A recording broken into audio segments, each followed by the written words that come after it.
আম্মা জান জিজ্ঞাসা করছিলেন, ইয়া রাসূলুল্লাহ, কিয়ামতের দিন কিরকম হবে, আমরা কিভাবে আসবে? তো আম্মা জানকে আল্লাহ রসুল বলছিলেন যে হুফাতান ওরাতান, পায়ে হাইটা আসবে, উলঙ্গ আসবে। আম্মা জান চিৎকার দিয়া বলছে, আলা ইয়ারা বাদুনা বাদা, আমাদের একজন আরেকজনকে দেখবে না? আল্লাহ রসুল আম্মা জানের কোলে শোয়া ছিলেন, উঠা বসছেন, চেহারা রং পরিবর্তন হয়ে গেছে, আর বলছে, আয়েশা ইয়াউমুন আসির, আয়েশা বড় কঠিন দিন। তো দুটা চিত্র তুলে ধরছেন আম্মার সামনে, বলছে, আয়েশা কিরকম কঠিন শুনবা?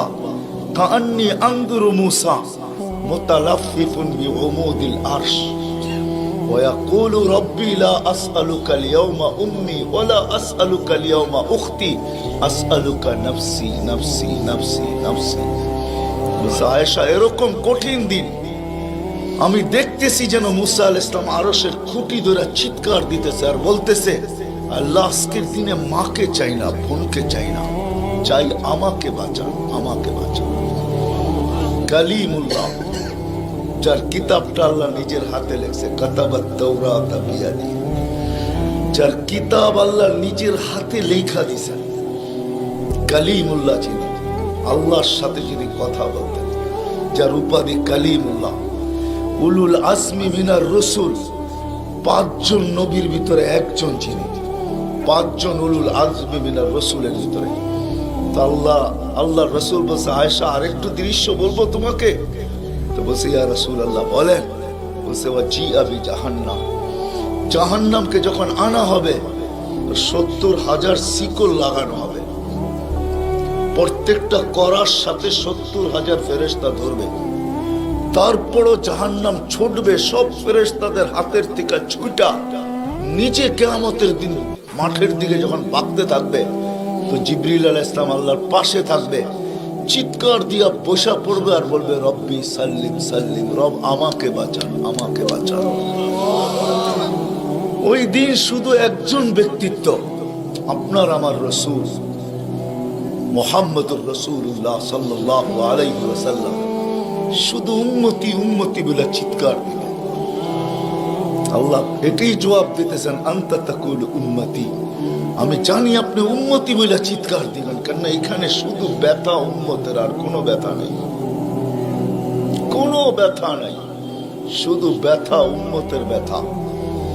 এমন এক ব্যথা দিলের ভিতরে ছিল, তো বলছে আপনি উম্মতি বলে চিৎকার দিবেন, আমি বলবো রহমতি রহমতি, 99 রহমত রাখা আছে, সালতো তা, ওই দিন আপনি চাবেন আমি দিব, শাফি তুসাফা, আপনি সুপারিশ করবেন আমি মঞ্জুর করব। আর এক রিওয়ায়াতে আল্লাহ বন্ধুকে সান্ত্বনা দিয়েছেন, বন্ধু আনা মালিকি ইয়াউমিদ্দিন আনতা সাহিবা ইয়াউমিদ্দিন, আমি কিয়ামতের মালিক বটে কিন্তু বাদশা কিন্তু আপনি, আমি মালিক কিন্তু বাদশা আপনি। ব্যথা ছিল, ব্যথা। সুনামগঞ্জের মানুষ আমার চেয়ে বড় বড় ওলামার আওয়াজ করছে, আমি শুধু আপনাদেরকে একটু নবীর ব্যথা শুনাইতেছি, কিরকম ব্যথা ভিতরে ছিল। চলেন, যখন ব্যথাই শুনাইতেছিলাম তো আরেকটু শুনাই। প্রথম সিংহায় ফুতে সব ধ্বংস হয়ে যাবে, এটাকে নফখাতুল উলা বলে, কিয়ামত যেটাকে বলে। দ্বিতীয়টাকে নফখাতুন নুশুর বলে, দ্বিতীয় সিংহা ফুতে সব আবার জন্ম হবে, সব পয়দা হবে, কিন্তু এর আগে মৌত সবার হয়ে যাবে, মালাকুল মৌতেরও মৌত হবে, এটাও সত্য, হাদিসে আছে। আমি অতদূর টানতে চাইতেছি না। সর্বশেষ যখন মালাকুল মৌত থাকবে, তা আল্লাহ জিজ্ঞেস করবে, মাম বাকিয়া ইয়া মালাকুল মৌত, কে বাকি? তো বলবে, লা মা বাকিয়া আহাদ ইল্লা আনা ওয়া আনতাল হাইয়ুল লাযী লা তামুত। আকাশ জমিন আরশের নিচে কোথাও কোনো সৃষ্টি বাকি নাই, শুধু আমি একা বাকি আর আপনি। আল্লাহ জিজ্ঞাসা করবে, আইনা আনতা, তুমি কোথায়? তো বলবে, তাহতা আরশিক, আমি আপনার আরশের নিচে, উপরে তো না। আল্লাহ বলবে, মাদা তারাও, আরশের নিচে তাকায় দেখো তো কি দেখা যায়? তো উনি লেখা দেখবে, আজকেও আছে, ওই দিনও উনি দেখবেন, ইন্নী কাতাবতুল মৌত আলা মান তাহতা আরশি, আমার আরশের নিচে যে আছে তাকে মরতেই হবে। আল্লাযী হাই চিরঞ্জীব ফাহুয়া ফাওকা আরশি, সে আমার আরশের উপরে বিরাজমান। তো বলবে আল্লাহ এই লেখা আছে এখানে, তা আল্লাহ বলবে ফাতামুত আনতা, এবার তোমার পালা। ফাইন্নাকা তাহতা আরশি, তুমি আমার আরশের নিচে। ওয়া ইন্নী কাতাবতুল মাউত আলা মান তাহতা আরশি, আর আমার আরশের নিচে যে আছে তাকে মরতেই হবে। সায়ুলকি আলাইহি সাকারাতাল মাউত, আল্লাহ ওনার উপরে মৃত্যুর যাতনা ঢালবেন। আজকে যদিও উনি মৃত্যু সম্বন্ধে কিঞ্চিত ধারণাও রাখেন না, আমার বিশ্বাস উনি মৌত কি জিনিস জানেন না, এটাই তো সত্য। কি যাতনা বিষে বুঝিবে সে কিসে, কবু আসি বিষে ডংসিনি জানে। সাপের বিষ তো ওই বোঝে যাকে সাপে দংশন করছে। উনি তো নিয়ে যায় শুধু আমাদেরকে, হুকুম হয় অপারেশন সাকসেস করে না, নিয়ে যান। এমনকি প্লেনের ভিতরে উনি অপারেশন চালান, ঠিক না? মানুষ প্লেনও মরে ইদানি, আগেও মরছে। উনি নিয়ে যান, উনি মৃত্যু সম্বন্ধে কিঞ্চিত ধারণা রাখেন না।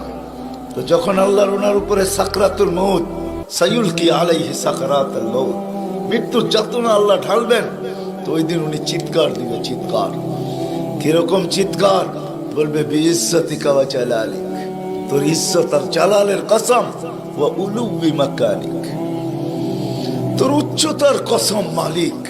লাউ আলিমতু সাকরাতাল মউত, মৃত্যু সম্বন্ধে যদি আমার কিঞ্চিত ধারণা থাকতো, মা কাবাস্তু আরওয়াহাল মুমিনিন, কোন মুমিন মুসলমানকে আমি এত কষ্ট দিয়ে নিয়ে আসতাম, এত কষ্ট।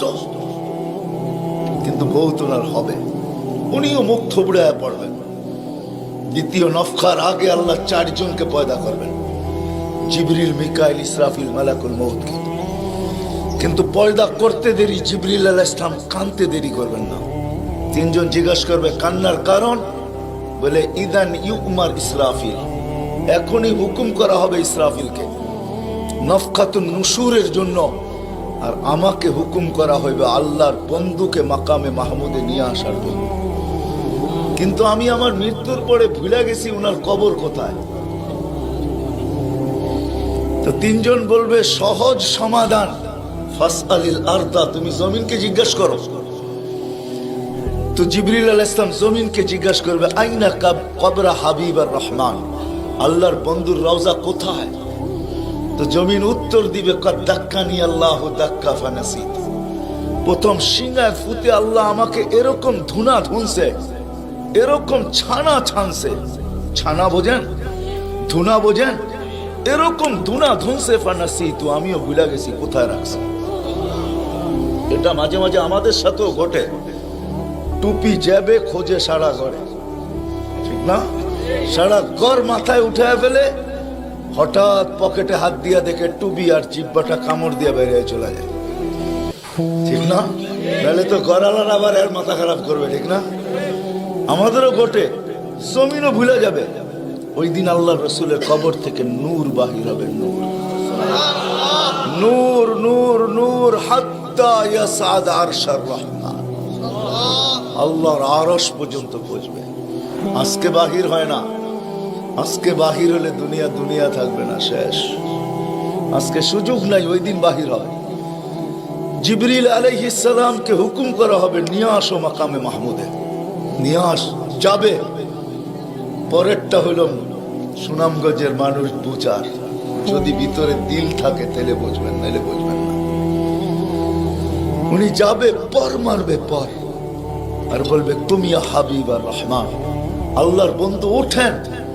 তো আল্লাহর রসুল উঠবে, হাদিসের শব্দ ওয়াহুয়া ইয়াকুম ওয়া ইয়াবকি ওয়া ইয়াকুল, উঠবে কিন্তু কানতে কানতে উঠবে, আর বলতে বলতে উঠবে জিবরিল আইনা উম্মতি আইনা উম্মতি আইনা উম্মতি আইনা উম্মতি, আমার উম্মত কোথায়? আওয়াসালা শাফির জাহান্নাম, আমার উম্মত কি আমাকে ফাঁকি দিয়া পুলসিরাতের কিনারে চলে গেছে? তারপরে জিবরিল তুমি আমাকে উঠাইতে আসছো? তো জিবরিল কসম খাবে বিইজ্জতিল্লাহি ওয়া জালালি মা শাক্কাল আরদা আহাদুন ইল্লা আনতা, আপনি ব্যতীত কেউ ওঠে নাই, উম্মত কোত্থেকে উঠবে? আপনি শান্ত হন, শান্ত, সান্ত্বনা দিবে, উঠবে, মাকামে মাহমুদে যাবে। কসম খোদার, ব্যথা আমি শুনাইতেছি আপনাদের, উঠবে, যাবে। কিন্তু মাকামে মাহমুদে বসবে না, শুধু ডাইন হাতটা রাইখা দিয়া দাঁড়ায় থাকবে। আল্লাহ জিজ্ঞাসা করবে, বন্ধু বসেন না? বলছে, না বসবো না। দাঁড়ায় আছেন কেন, হাত রাখছেন কেন? বলে, মালিক এই জন্য হাত রাইখা দাঁড়ায় আছি, এটা আমি মালিক। কিন্তু তাইলে বসেন না কেন? বলে, বসবো না। বলছে, কারণ কি কারণে বসবেন না? বলে, আমাকে বসায়া দিতে চান তাই না? আমি যদি বসি তো আমার উম্মতের জন্য ছুটবে কে, ভাগবে কে, কাঁদবে কে? হাউজে কাউসারে যাবে কে? উম্মতের ঠোঁটে লাগায়া পেলা পান করায়া দিবে, পানি পান করায়া দিবে কে? মিজানের পাশে দৌড়াবে। পাল্লা যদি সামনে না ঝোঁকে তাইলে দুরুদের গাঠটি নিয়া, যা আমি আপনি পড়ছি নবীর উপরে দুরুদ, ওই গাঠটি গুলাকে নিজের কাঁধে করে নিয়ে চলে আসবে। প্রত্যেকের নামেরটা ইমাম কর্তুবী রহমতুল্লাহ আলাইহি লেখছেন, কিতাব মোতালা করেন, ওই গাঠটি নিয়ে আসবে, নিজে উঠায়া নিয়ে আসবে, উঠায়া। এই জন্যই বলছে আমার উপরে দুরুদ বেশি বেশি পড়ো। ডেলি পড়ো না তো জুমার দিন পড়ো, আকসিরু আলাইহিস সালাহ ইয়াউমাল জুমা। জুমার দিন বেশি বেশি আমার উপরে দুরুদ পড়ো, তোমাদের দুরুদ গাঠটির ভিতরে রাখা থাকবে। গাঠটি কিয়ামতের দিন যদি পাল্লা না ঝুঁকে তো আমি পিঠে করে উঠায়া পাল্লায় দিয়া ঝুঁকায়া দিব, ঝুঁকায়া।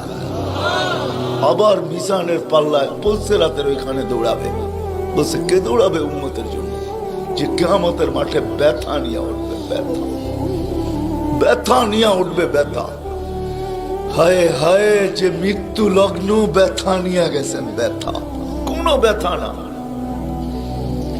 কোনো ব্যথা না, নয় ফ্যামিলির ব্যথা না, হাসান হোসাইনের ব্যথা না, আলী ফাতেমার ব্যথা না, যে হাসান হোসাইন কলিজার টুকরা ছিল, টুকরা।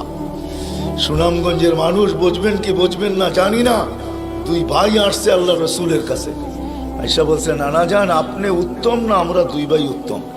সাইয়্যিদুল আউয়ালিন ওয়াল আখিরিনকে জিজ্ঞাসা করে, যার সুবাদে সমগ্র জগৎ তৈরি, যার রহমতের ছোঁয়ায় সব অস্তিত্ব পাইছে, আমিও আপনাও সমস্ত সৃষ্টি, আরে সমস্ত নবী রসুল যার রহমতের ছোঁয়ায় অস্তিত্ব পাইছে, তাকে নাতিদয় জিজ্ঞাসা করতেছে, নানা জান আপনি উত্তম না আমরা দুই ভাই?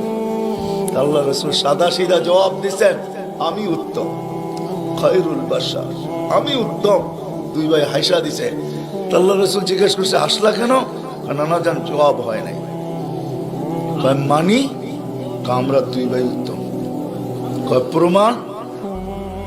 আপনার আব্বা আমাদের আব্বাজানকে চিনেন? তো বলছে, বলো তোমাদের আব্বাজান কে? আলিউল মুর্তাজার পুরা মানাকে পরিচয়। আমি সিলেটও বলে আসছি, আমার বড় আফসোস লাগে, বাংলাদেশে হাজারো ওয়াজ হয় সারা বছর, কিন্তু আজ পর্যন্ত একটা ওয়াজের ব্যানার পাইলাম না যে শানে সাহাবা, শানে সিদ্দিক, শানে আবু বকর, শানে ওমর, শানে ওসমান। বহুত কম ব্যানার পাই শানে রিসালাত, আল্লাহ রসুলের শান। চিনি না বিদায়, রাগ হবেন না, আজকে চিনি না বিদায়।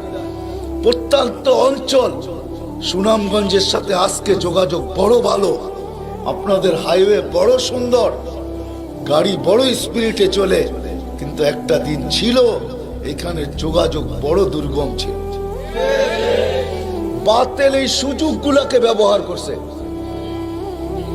প্রত্যন্ত অঞ্চলের মানুষ নবী জানে না কাকে বলে, রসুল চিনে না কাকে বলে। আপনারা তো শহরের মানুষ, হায় হায় আপনাদের এই সুনামগঞ্জ পাওয়া যাবে বহুত মানুষ নবীর নামও বলতে পারবে না। রাগ হয় না, রাগ হয় না, পায়ে হাত রাখে। বিদায় বাতিল এটাকে সুযোগ হিসাবে ব্যবহার করে। নবীকে যখন চিনে না তো ভুল নবীর 2 নম্বর 22 নম্বর নবীর মালা তাদের গলায় পড়ায় দেয়।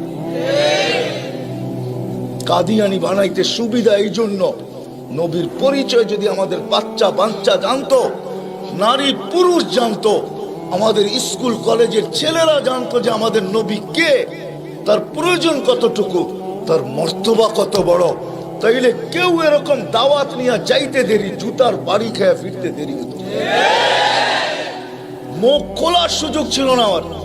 আমার বড় আফসোস লাগে, দিলে ব্যথা লাগে, ব্যথা যে বাংলাদেশে হাজারো লক্ষ ওয়াজ হয়, জানি না হুজুররা দেখছে কিনা জানি না, শানে সাহাবার কোনো ওয়াজ নাই, শানে আলী, শানে ওমর, শালিয়া, হায় হায় কথা মনে উঠছে এই জন্য বলেই ফেলি আজকে। আলী রাদিয়াল্লাহু তাআলা আনহু বসা আল্লাহ রসুলের কাছে, দুইজনই বসা, আর কেউ নাই। আমি আপনাদের কিতাবের হাওয়ালা দিব, কিতাব দিব।